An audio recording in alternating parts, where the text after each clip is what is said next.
Well, hello everyone, and welcome to Under the Spotlight. This is the podcast that explores the people who live and breathe professional sport. I'm your host, Phil, and today we're joined by Alana Carter. She's a Canadian professional racing driver, competing on the national and international stages. Her journey goes from grassroots motorsport to high-level competition, and it's built on grit, risk-taking, and relentless drive. No pun intended on that. So anyway, thanks, Alana, for being here tonight. Thank you so much for having me on. It's a pleasure to be here. So you're from Fort Saskatchewan, is it, in Alberta? Yeah, so I grew up in Alberta. I've been in Toronto for coming up on 4 years now. I guess I can't say I'm new here anymore. What is it like in Fort Saskatchewan? Because for those who are listening that don't know about Canadian geography, it is cold there, at least in my opinion, for me. So how was it growing up there for you? The winters are long. Luckily, it's countered by beautiful summers. Like our summers are really, really lovely, which makes it a little worthwhile.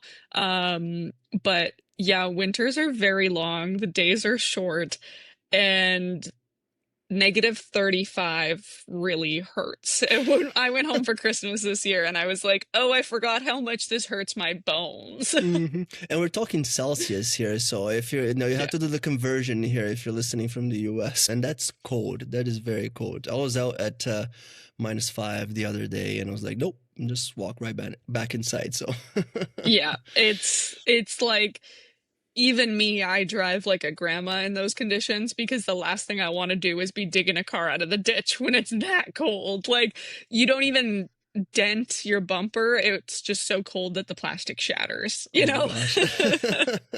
And I'm guessing you're not racing in the winter as well as much. This year I was pretty fortunate actually. I raced all the way until December. I had a very, very long season because I was racing in the US. Um, but typically, yeah, there's not much going on in Canadian racing. The Canadian racing season is normally from like May until like maybe early October. It's much shorter. Right. And then growing up, uh, tell me how you got started in this business of racing. Yeah, so racing is kind of like a family sport for my family. No one else had ever done it professionally before, but my dad grew up racing oval track. My mom even raced for a little bit. My uncles raced. Like when we were kids, it was like a whole family affair. We all had these Hondas that were home built, and we'd go to our local paved oval track, and it was like me, my brother, my three cousins, my dad, our uncles, like we just had these like $1,000 beater race cars that we would go thrash on. Did you build them yourself? Yeah, so we would actually buy like junked cars, well, junk, still drivable, and rip out all of the plastics, everything, put our own roll cages in, put a seat in. So, um, racing when we did that was significantly more affordable. Like I think we would spend maybe $5,000 a season, and now $5,000 is like a set of tires for me. Yeah, no kidding. I can imagine. My regular tires are pretty expensive already. I can only imagine really nice, expensive racing tires. And how Yeah. fast do you go? Like you go through them fast too, don't you?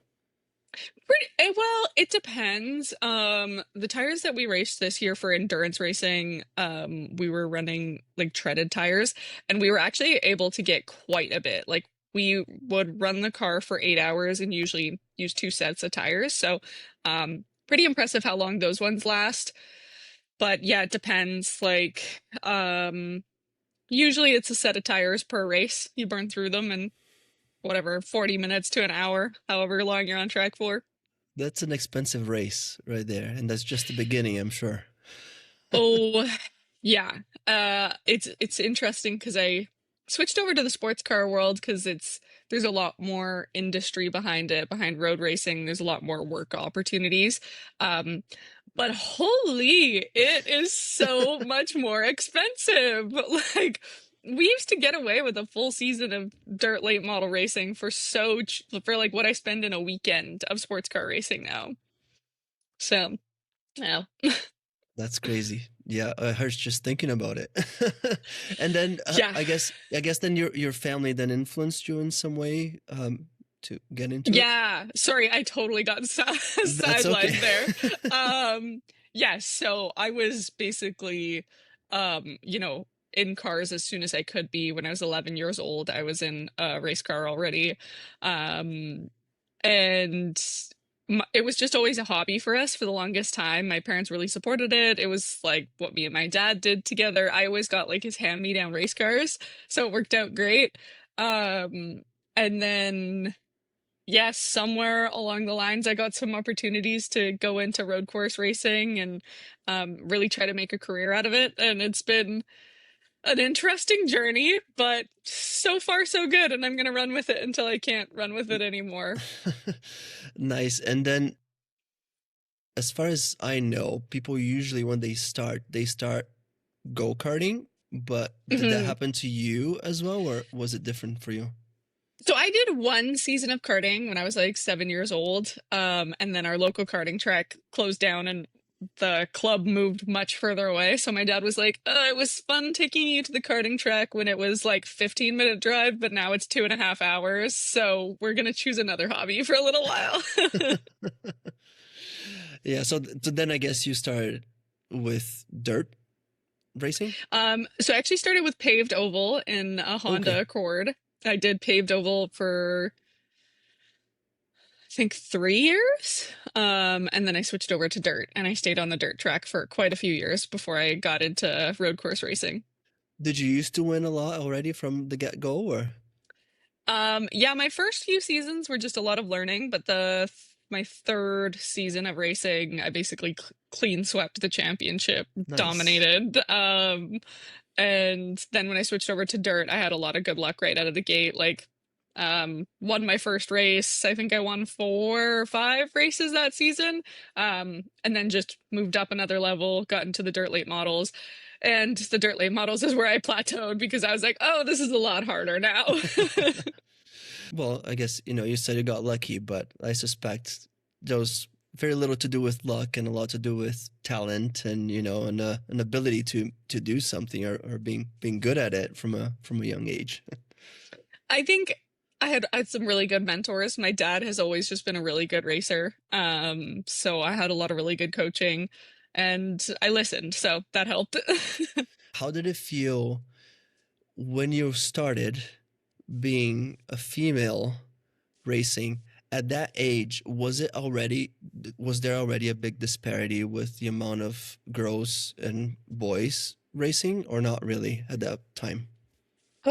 Honestly, when I was like my one season of karting, I don't remember there being like maybe one other girl.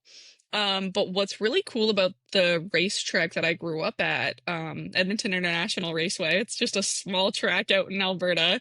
Um, we had a surprising amount of young girls racing. I just felt like I fit in. Everything was normal. And we kicked butt. Like it really didn't matter. And what's cool is that track is actually continuing to have a really high population of women. Like I think there was a girl that won the championship this year, and That's amazing. um, yeah, it. I don't know what it is. If it's just the racing parents that we have in that area, they all just get their daughters into it, or exactly what it is. But um, at that track, I never felt left out. I never felt like I wasn't normal. And then it was when I switched over to dirt racing that I was like, oh, okay, now I'm the only woman here. I see. And then that was something that you had to deal with at that point. Well, I'm gonna take this opportunity, I guess, to ask these questions that were sent from Megan Smith. She's a writer for Females in Motorsport, which is a volunteer-run Awesome. platform, and they share stories from across the motorsport industry. You can check them out at femalesinmotorsport.com or on Instagram at females in M Sport. So she sent over these questions I wanted me to ask you. Growing up, who did you look up to the most? I know you've talked about your dad, but was there anyone else? And whether they were within the motorsport world or outside of it, was there any other bigger inspirations in your life for pursuing a career in racing?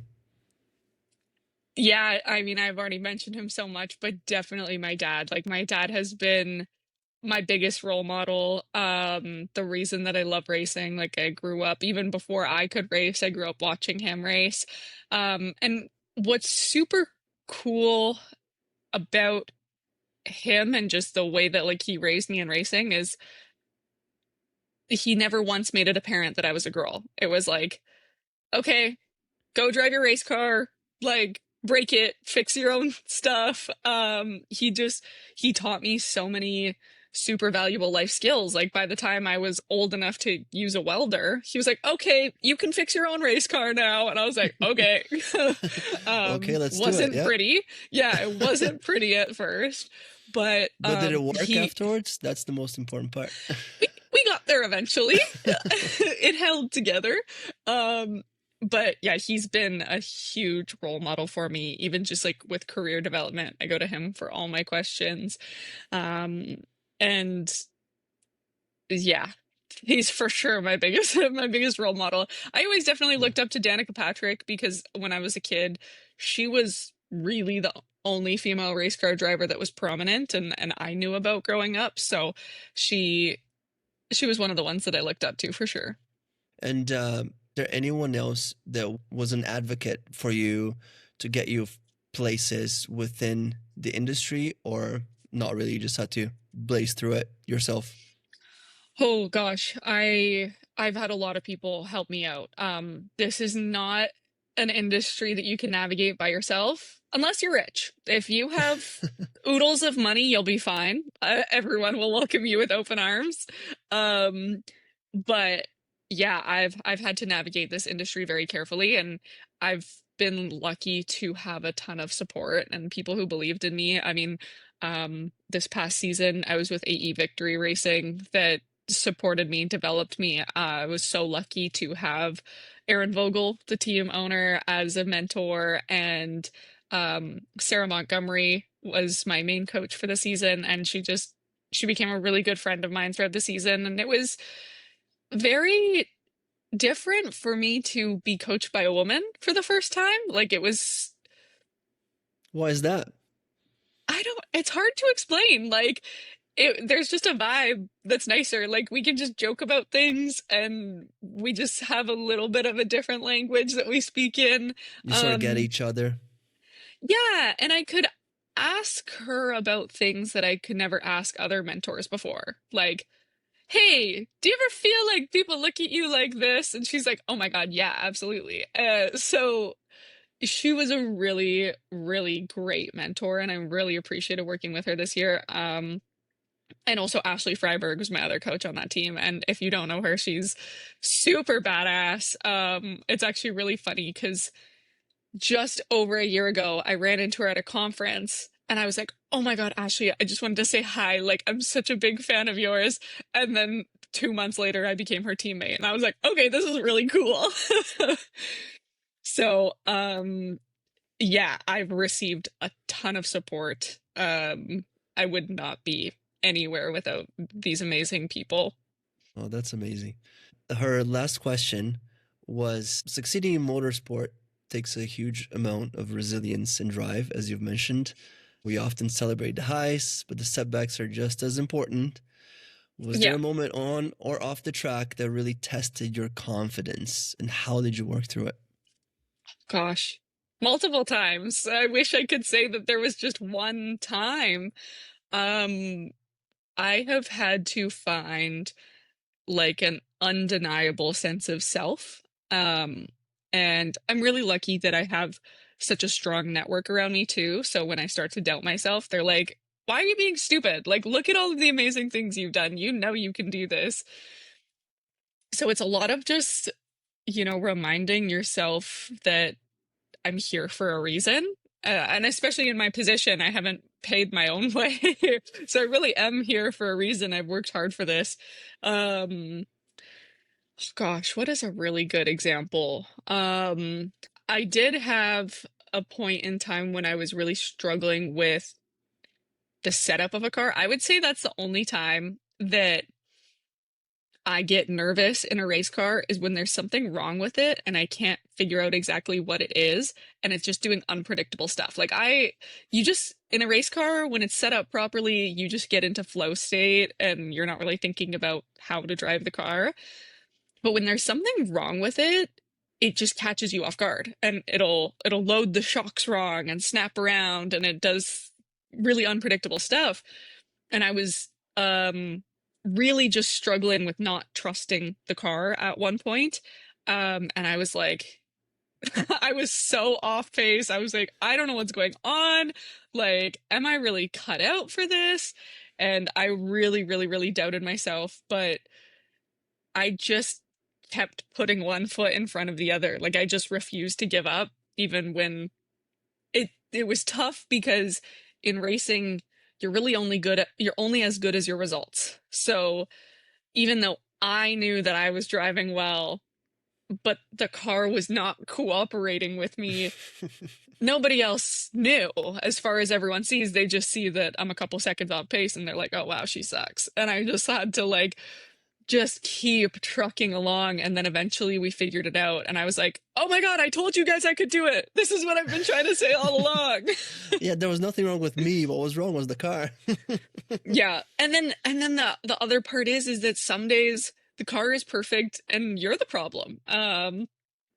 Especially where I am in my career right now. I'm not experienced enough to be a robot. Like, the serious pros are phenomenal. I'm so impressed with what they're able to do. They're like machines, how they just always precise and perfect.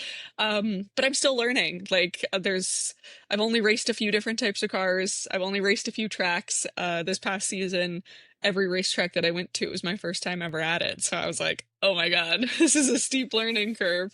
But yeah, it is just a ton of resilience, and sometimes you need to cry for 24 hours and then pick yourself back up and just start doing something. Yeah, nothing like a good cry sometimes, and back up to it you go. Yeah. Yeah. Well, no, I appreciate that. And, now going back to late models, dirt racing, which is what you said, was sort of your start. What were late models like? What were they a perfect starting point for you? And then tell me about the Western Cup Memorial.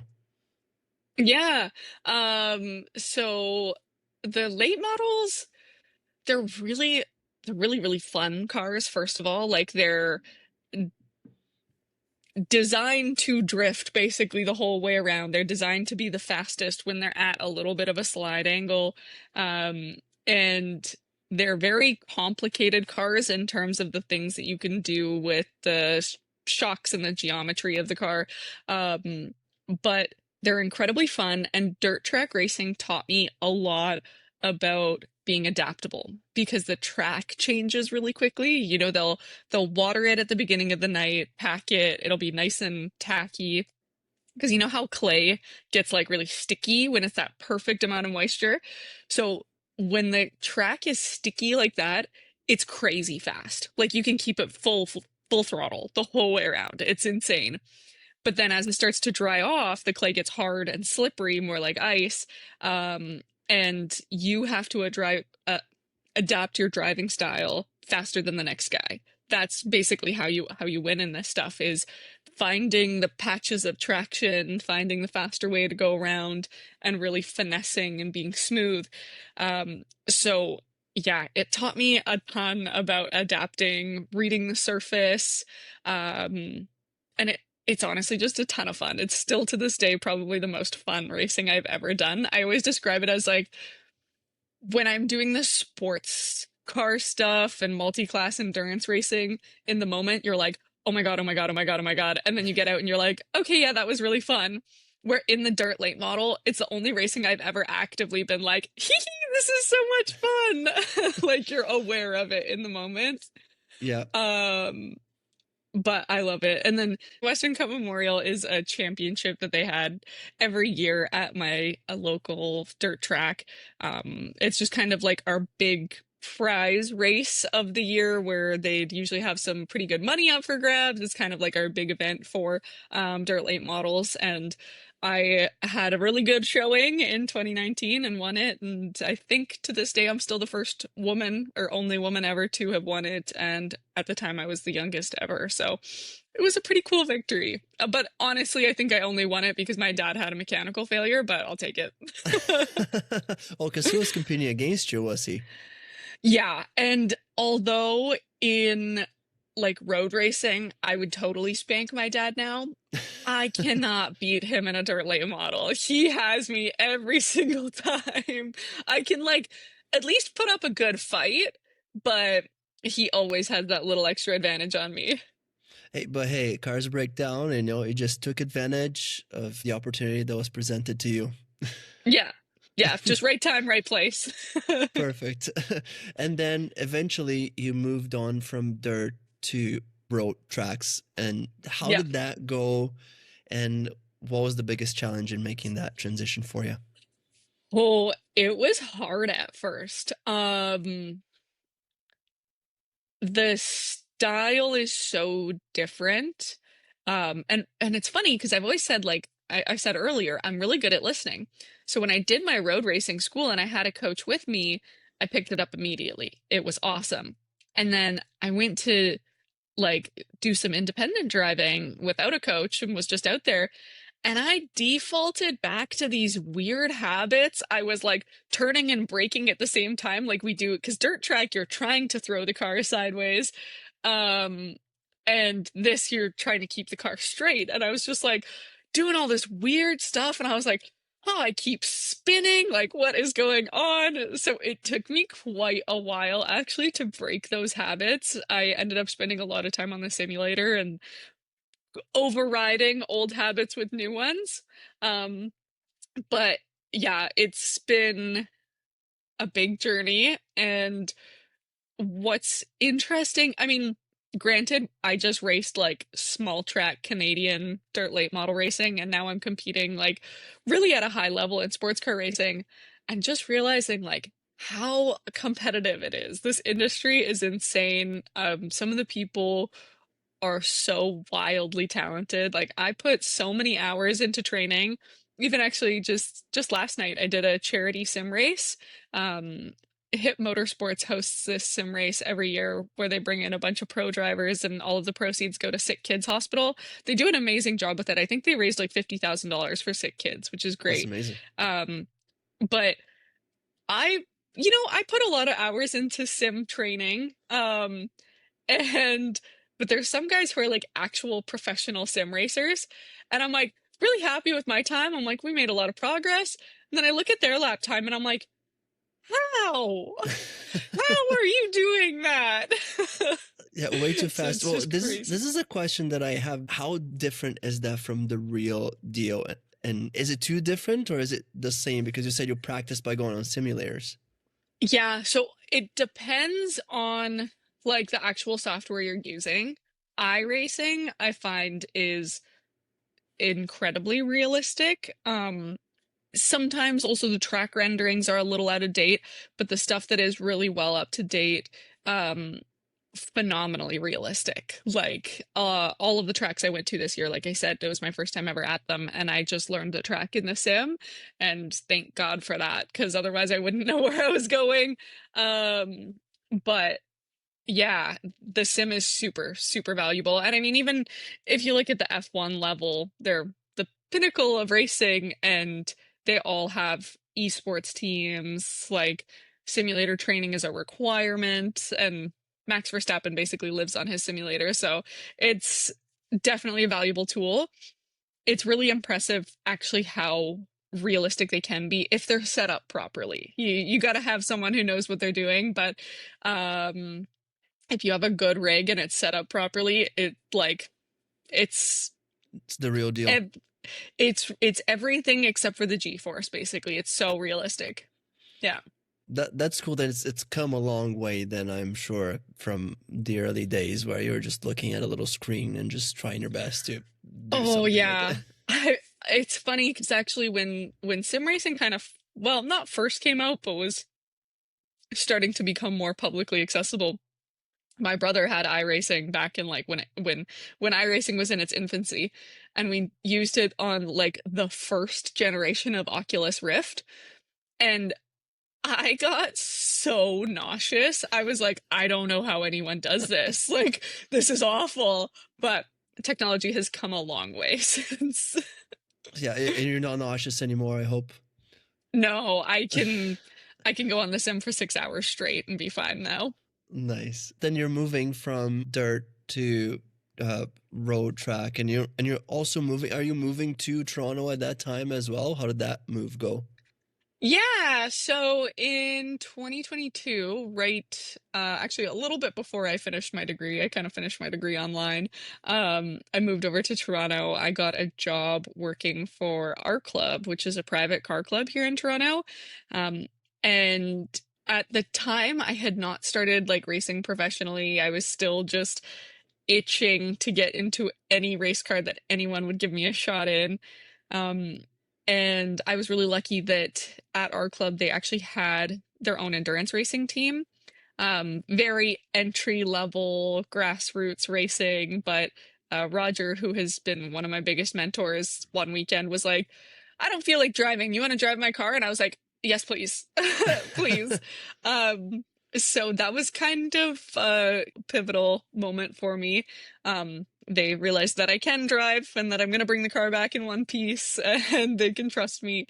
So I started doing a little bit more endurance racing with them, and then um, had some other opportunities come through the car club, and they really helped me out a lot. I was fortunate to have some phenomenal mentors there because I was like 22 years old, surrounded by all of these guys that had done so well in their careers that they could all afford expensive cars. So they helped me out a ton and gave me like really, really valuable advice, which helped me navigate actually taking the leap into pro racing. So my next question is about Formula Woman. How did that happen, and how did you get to compete on it?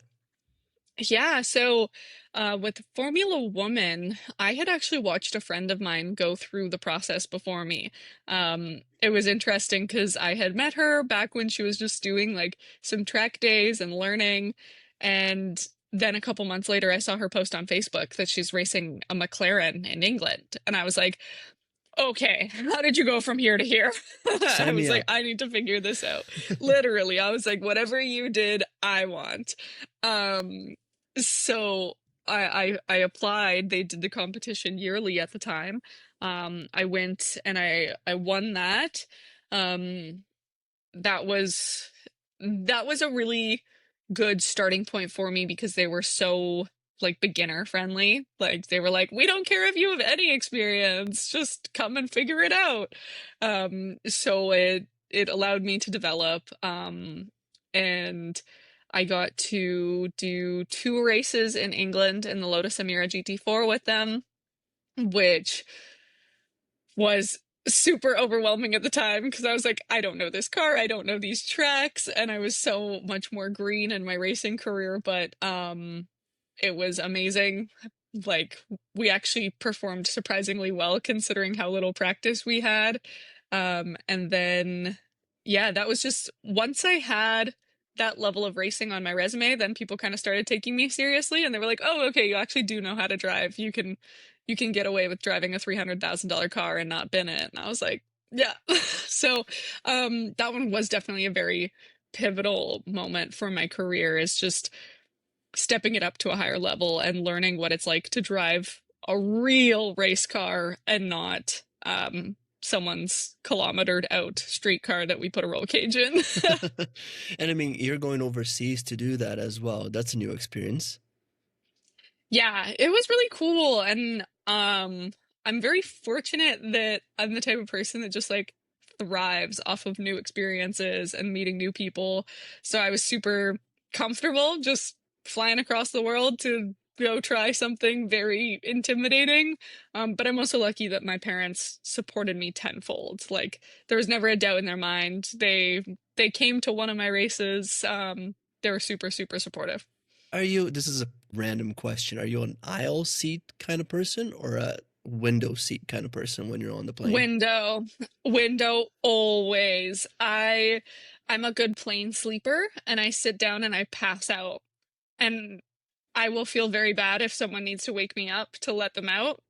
Right. Um, And yeah, see, I feel no, I I feel the pass exact out hard. I feel the exact opposite. I feel like I have to sit in the aisle because I don't want to be in the window and needing to wake someone up to go over them. So I guess there's Yeah. no winning, but yeah, but if you like to sleep on the plane, having the window beside you is good. You just use it to prop up your head. Yeah, no, I pretty much sit down on a flight and pass out every single time. It's like teleporting. It's awesome. That's nice. And now let's come back to Canada. Walk me through your Radical Cup journey. That was um an amazing and challenging year for me.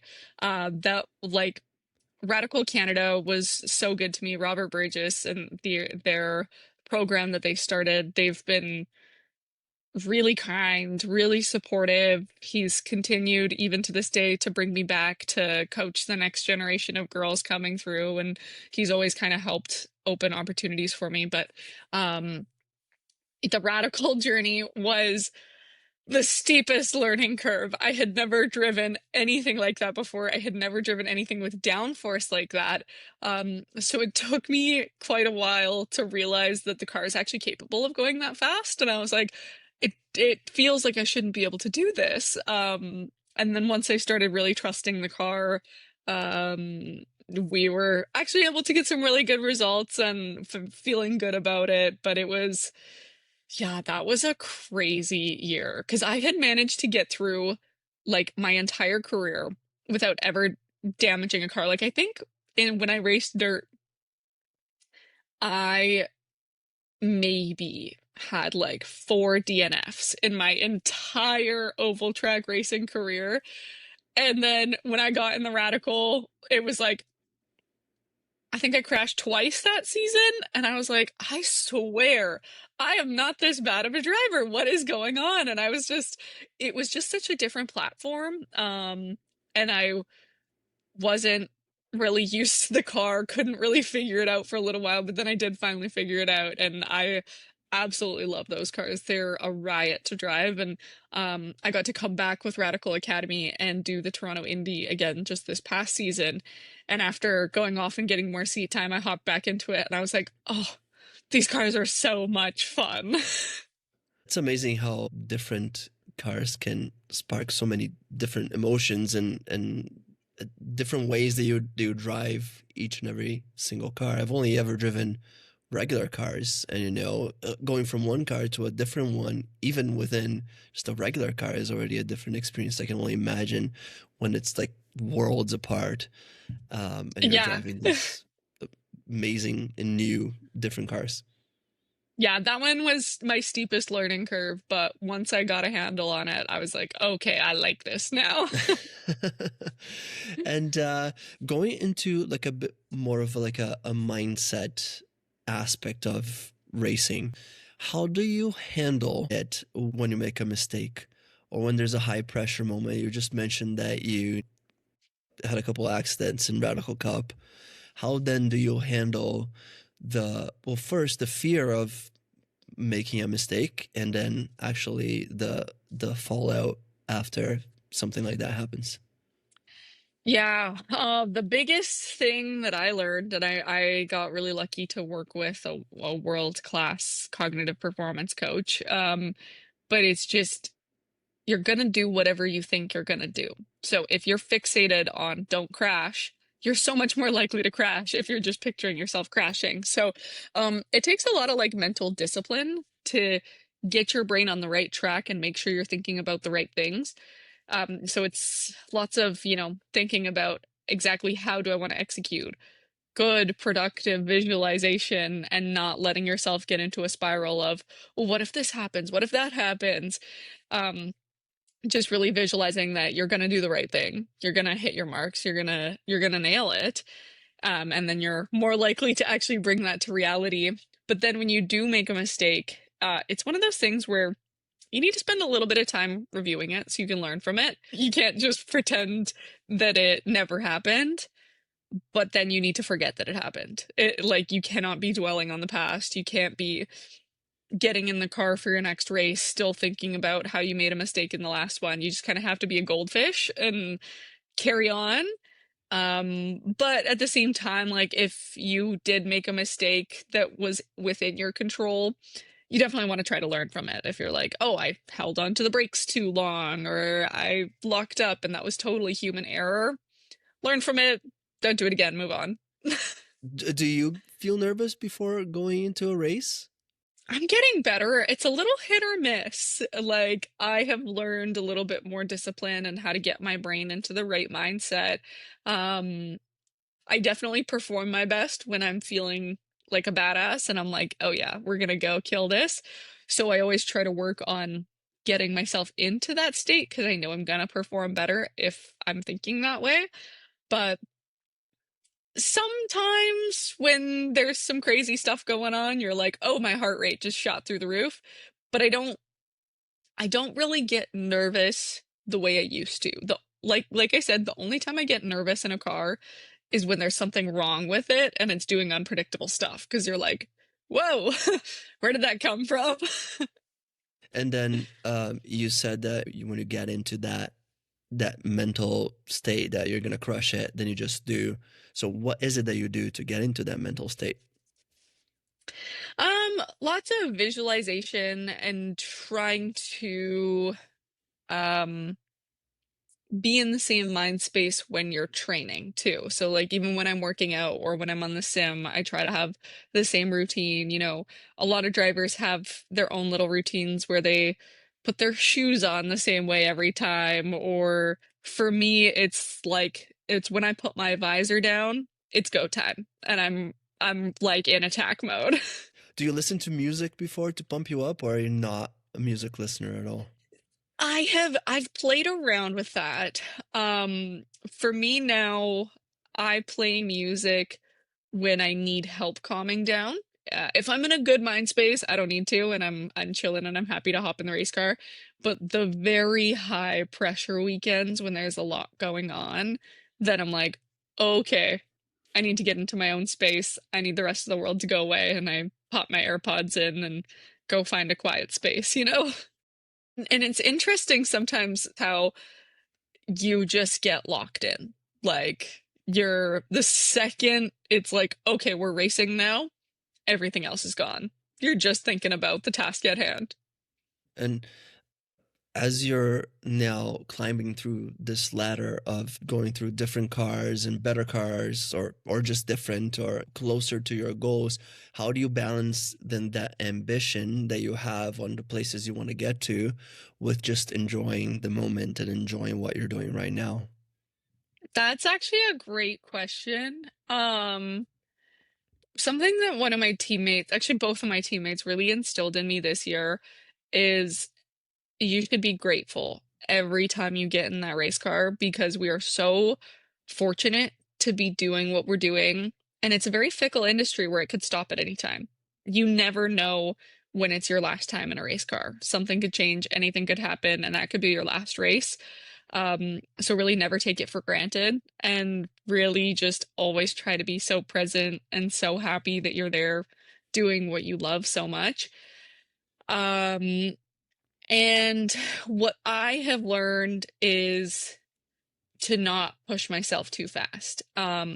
It gets very enticing to move up and up and up and up, and you get a little success in one category, so you want to go to the next. But for me, I've learned that I kind of want to stay in one division until I'm so good at it that I'm getting bored, and then we move on. Because the competition is just so steep. And if you keep punching above your weight class, some people can do it and some people can get away with it, but others just get discouraged and beat up. So, and it's also expensive if you're pushing up and making mistakes in more expensive cars. It's not a very sustainable approach to this Mm-hmm. career. Expensive adventures that you go through. Yeah. Yes, absolutely. And what would you say is your, like, do you have a final goal? You say, when I get here, I'm happy, I'm good, or do you just have small goals that you want to just achieve and they change? Yeah, the interesting thing is the small goals change every year because this time of year and in the fall in our industry, we call it silly season because it's negotiations, it's trying to find a seat, it's trying to make sure that you have something for next year. And holy, your whole life can change within a couple days very quickly. It's actually something I experienced this year where my plans pulled a full 180, and I'm very excited about the plans that I have brewing. But it's definitely not what I had anticipated. So, um, Anything that you can share about what's brewing, or is this not under just yet. wraps? It's Okay. under wraps. I'll be making announcements probably in a few weeks here. Okay. But it'll be good. It's going to So be really fun. watch out for Alana on all her accounts, and you'll learn what she's up to very soon. Yeah, and it's going to be a very fun year. and you were mentioning first how expensive a sport this is, and then second, how you're negotiating, trying to get into seats. I'm sure you're also negotiating sponsorships because you need to Yeah. pay for all this stuff. How does it work to go through getting sponsors and just having people pay to help you race, basically? Yeah, so I've been very fortunate with a few programs that helped me out financially. So, Radical Academy supported me quite a bit. AE Victory was a godsend for me last year. They really supported me a lot. Um, but with sponsorship, it's you really got to put your business cap on, and that's the hardest part about racing, actually. There's a lot of really, really talented drivers that couldn't figure out the business side of things. So I'm fortunate that I went and got a marketing degree, so I at least know how to talk their language. But it's a lot of the biggest thing that I learned about sponsorship is that it does not happen fast. I am now finally starting to close on conversations I started 2 years ago. It's like you have to build relationships with these people. You have to prove that you're successful. You have to prove that there's something to offer. Our industry has taken a big switch towards social media, as has a lot of industries. So that's kind of one of the ways that drivers can bring their own value is by having a really good social media following. So I leaned into that super hard. I was posting every single day for like 6 months straight and kind of burnt myself out of the social media game a little bit. But it's just all about trying to find value for your partners. And it's hard because back in the day when we used to have major sponsorship, it's because there wasn't that many avenues for advertising. So these sponsors would basically pay for their race cars to be a moving billboard. And they got lots of ROI from having big exposure events. But nowadays, companies can get way better ROI for putting like $5 into a meta ad. Um, so it's a lot harder for us to justify the value that we have, and for people to get enough money who are completely sponsorship dependent, like myself. So a lot of what I've been leaning into is creating value through other ways, like creating activations and experiences that money can't buy, like having your top performers come for a ride with me in a race car, and doing those kind of creative ways of really, really giving value to your partners. Yeah, that makes sense. And I'm sure, you mentioned, they can spend $5 on an ad or something like that, but $5 does not go very far for you. Like, how much gas does it put in your car? Well, and that's one of the things that I learned too is like there actually has to be a minimum that sponsors can put in, because at some point like the decals alone costs me money. Getting it there costs me money. Um and by the time you've given that partner back what they expect, like you're losing money. So that's something I had to learn the hard way, is being I was like, "Oh, I just want any partners I can get." And then I was like, after I bought these guys all their hospitality passes, I actually lost money on that one. So, Yeah. Okay. So now but you got like I, minimums. yeah, but like I said, you learn from it and you move on. Yeah, and then you charge more next time. Exactly. And I'm sure too that once you build relationships with sponsors, the next season that same sponsor may want to continue with you when you're building upon it, rather than just trying to find new people, and that's pretty good. Yeah, and it's cool. Like I have some partners that I've really created amazing relationships with. I had such a fun activation with Big Ass Fans at the Toronto Indy a few, or I guess 2 years ago now. We had so much fun. I loved the team there, and it's cool. Like over time, these people do really become friends and family and not just business partners, which is the fun part of it. And um yeah, partnerships and sponsorship hunting is super stressful, but it's what keeps us going. I couldn't go racing if it wasn't for my partners. And if you're listening to this and you want to sponsor Alana, give her a shout, and I'm sure she'll have nice packages to send over to you. Absolutely. Yeah, wonderful. And now I wanted to shift just a little bit more into your off track experiences. Um, what do you enjoy doing outside of racing? Because, okay, let me just preface it by saying you probably race a lot and you drive a lot and you're doing Yeah, this. it's like 80% of my life. Okay, so what's the other 20% like? Um, I find when I'm not training or traveling or doing something, I mean, most of my source of income has become working in motorsports. So whether that's coaching or doing things for other teams, I pretty much am full-time motorsports. When I'm not doing anything racing related, it's just kind of trying to be kind to myself and recharge. I recently got into pickleball, which is hilarious Oh, because interesting. yeah, I had never tried it before and I was like everyone's been raving about this and I was like okay, this is kind of fun. I actually do like pickleball. Um and actually this one's hilarious, but um my like childhood best friend who lives back in Alberta, who's super mad at me for moving away from her, recently just got me a Nintendo Switch because we're obsessed with playing Mario, like Bros and Mario Party together. So we do play online a little bit of Mario Party. Video games. No Mario Kart though, which is important because it's, not motorsport.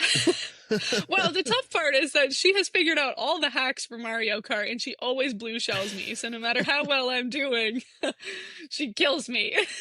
Yeah, I guess you can't be good at every single thing motorsport I related. try to be though. I try to be. You also are a stunt driver. Yeah, it's something I've been wanting to get into more. Um, I think it could be like a really cool adjacent career for me because I've done just like a little bit of precision driving, like a commercial here and there. I did the commercial for the Scalar performance car when it came out, and honestly, it this is gonna sound so bad. It pumped my tires so much because they're like, "Oh my God, you're so good at that." And I was like, "What? Like this? Like this is so easy."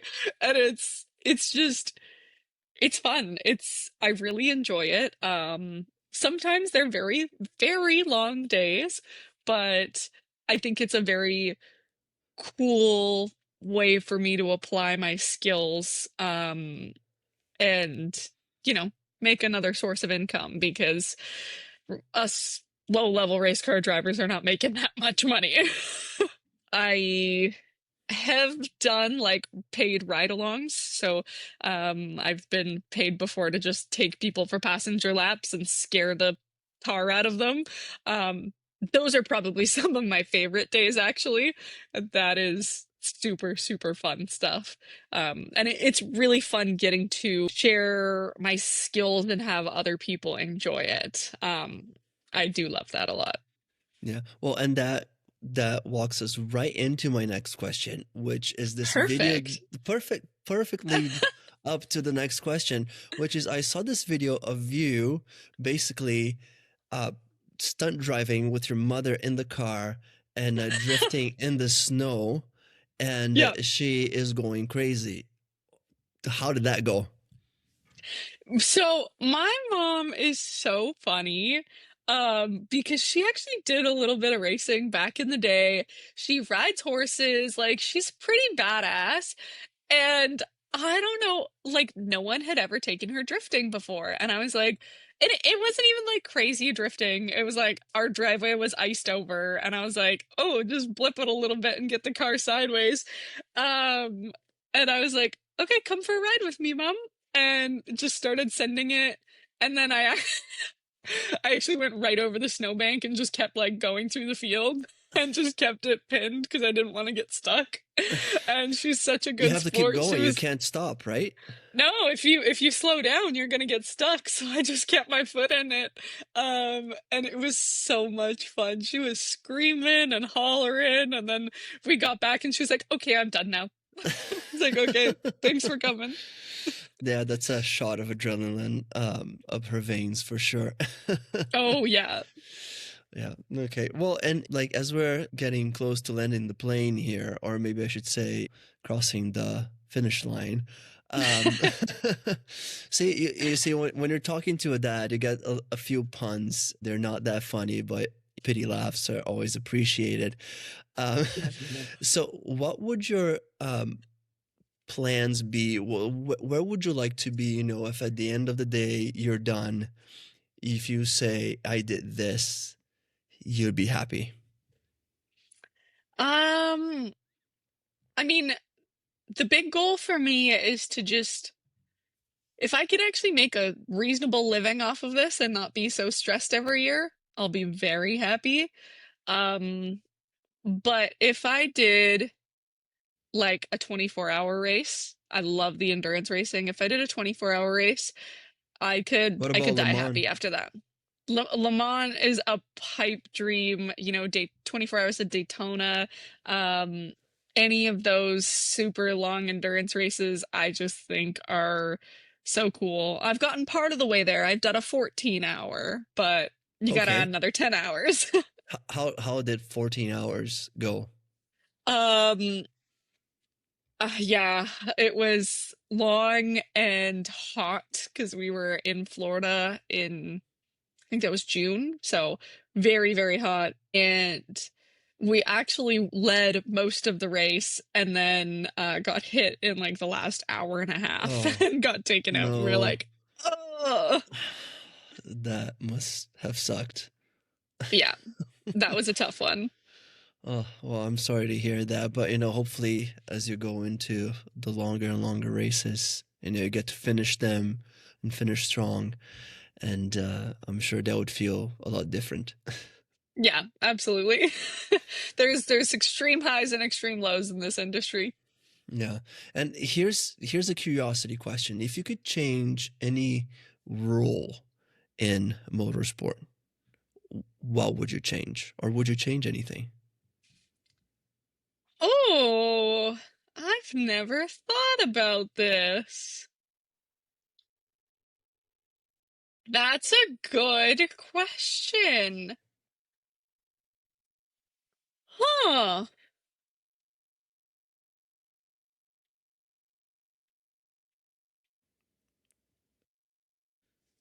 I don't know. That I'm gonna be like thinking about this at 1 a.m. tonight and have to message you when I finally come up with the answer because I'm S- like, Sounds I good. haven't Well, thought about that. stay tuned if you're listening to this, and if Alana texts me later and says what rules she would change, I will post about it, and we can figure out what she would change about motorsport if she could. Yeah, sounds great. I gotta think about that one. The Well, problem is that every series is different, so I'd have to think about like right. which ruling in which series I actually don't like. Because they're very specific, right? Yeah. They'll make a difference for sure. Okay, so ending up here, we have a few people that sent some questions in for you to answer. So this segment we're calling fan questions. Although these people might not necessarily be fans, might be just people that you know. But I have a question here from Michael Greenwood. He's Yeah. asking, when are those Alana Carter Hyundai t-shirts dropping? Oh, you know, I don't know if those will come out anytime soon. Based on the plans I'm working on right now, Oh, the I think I'm gonna switcheroos. be in a different platform this year. Okay, so different t-shirts dropping soon. Stay tuned. Yeah, we'll work on those. Nice. And Anthony Castillo wants to know the story behind Big Al. So it's actually funny. So, Big Al comes from like this little one of those little like Jeeps that little kids have, and my family put Big Al across it. Um, and I made a post about it, just being like, Big Al coming through, because it's a funny, silly nickname for me. But Al actually is my grandpa, and I no one in my family has ever explicitly told me that I was named after my grandpa, but my grandpa's name is Alan and I'm Alana. So I think that they just added an A on the end. Very likely, yes. But my Even if grandpa not on is, purpose, maybe by accidentally, it just, yeah, just so happened. Yeah. yeah, but my grandpa, Al, is like the origin story of all of the car craziness in my family. Like, he never raced, but he's the one that set up us to be in a position to race because he started a tractor salvage for my family's company, which then turned into an auto salvage. And that's how we had access to all of these parts so we could build our own race cars. And he is a car enthusiast through and through. He's got like a collection of old classic cars that he calls Al's Toy Barn, and he's a funny guy. But thanks to him, we've been able to run with his love for cars and take it even further. Amazing. And well, this final segment is called Quickfire. Okay, so I'm gonna give you a choice between two options, two things for you to Okay. choose from. You can choose one. If you want to abstain from choosing one, you can, but you have to explain why. And Oh, you're also welcome to explain why you chose one or the other. Okay, so it might not be as okay. quick a fire as the name suggests, but Medium-ish fire. medium fire. Okay, so night race or daytime race? I actually haven't done any night races yet, so I don't have a fair oh, that is a big fat lie. All of my oval track racing was nighttime. Um, oh my gosh. I race mostly in the daytime now, but nighttime racing is really fun. And I feel like sometimes we get more fans for nighttime racing because it's like a good like Friday night, go hang out with your friends and drink at the racetrack. Nice outing. Yeah, Okay. yeah. Yeah, we're gonna lock in nighttime racing. Okay, locked in nighttime race. Okay. And so if you could choose, would you rather race in the sun or in the rain? I do like a dry track. I am I haven't done that much rain racing, so I'll stick to sunshine. Big city or countryside? Small town. Oh, countryside. I have lived in the big city for 4 years now, and I'm ready to go back to the prairies. And if you had to choose, dogs or cats? I'm a big cat person. Anyone who follows me knows that I have two kitties and I'm obsessed with them and they're my best friends. Sweet snacks or salty snacks? Salty. I love a good salty snack. Cook at home or go out and eat out? Oh, that's a tough one because I would prefer to cook at home, but I often don't have time or I'm traveling and I'm on the road. I like to eat clean if I can, and not a lot of restaurants allow that. So cook at home, but I don't always have that Out, flexibility. out of necessity, got it. Yeah. Okay, if you're driving, do you race? Do you drive by feel or by data? Does that make sense? Do you go by feel or do you go by the numbers when you're driving? Um, it's a little bit of both. So mostly feel, and you kind of have to explore the track by yourself, but we also do a lot of data review. And sometimes if you're lucky enough to have someone else's data, you can look at it and be like, why am I losing this much here? And you're like, oh, you're actually braking later than me. I didn't think I could brake later. Okay. And you just kind of like hold your breath and do it because you know it's possible. But yeah, that one's gonna be a combination of Okay, both. so you're on the fence on that one. Okay, I'll put you down Yeah. as on the fence. And Yeah. the last two, carry on only or overpacker. Um, I used to be a strictly carry-on girl, but as soon as I realized how nice it was to not worry about like mini-sized bottles and just throw all my shampoo and conditioner into the checked bag, now I'm a bit of an overpacker. Also, the day that you want more layers, you're really grateful that you have them. Okay, last one, aggressive start or patient opening laps. That's you got to be aggressive. Like you have to be aggressive but strategic and basically read the situation that's going on in front of you. Like um most of my best races, I've had pretty aggressive starts. But that can also cost you. At the Toronto Indy this last year, I had a very aggressive start in my second race that ended up in accident for me because I came around the outside and the driver did not know I was there. Um, but That would do it. Yeah. I got a much better start than anyone else anticipated. Um, so that one again is a balance, aggressive but calculated. Even when I did this sim race the other night, you just kind of knew based on the field that there was going to be a big pileup, but you have to be aggressive enough that you're not causing the pileup, but you want to not be the first person in line behind it. Exactly. You want to get out of it. Yeah, as long as you've got enough room to like squeeze around the outside, and it's all kind of, really, really just keeping your eyes up and trying to predict what's about to happen in front of you. If you start to see a car get bent out of shape a little bit, if you see someone go for something sketchy, you're like, oh, this might not end well. Yeah. Yeah, no, you got to make sure it ends well for you. Yeah, Oh, man, Alana, I just want to say again, thank you so much for this. I really appreciate you taking the time and talking to me tonight. And if you want to just let people know your socials, if they want to go follow you, the floor is yours.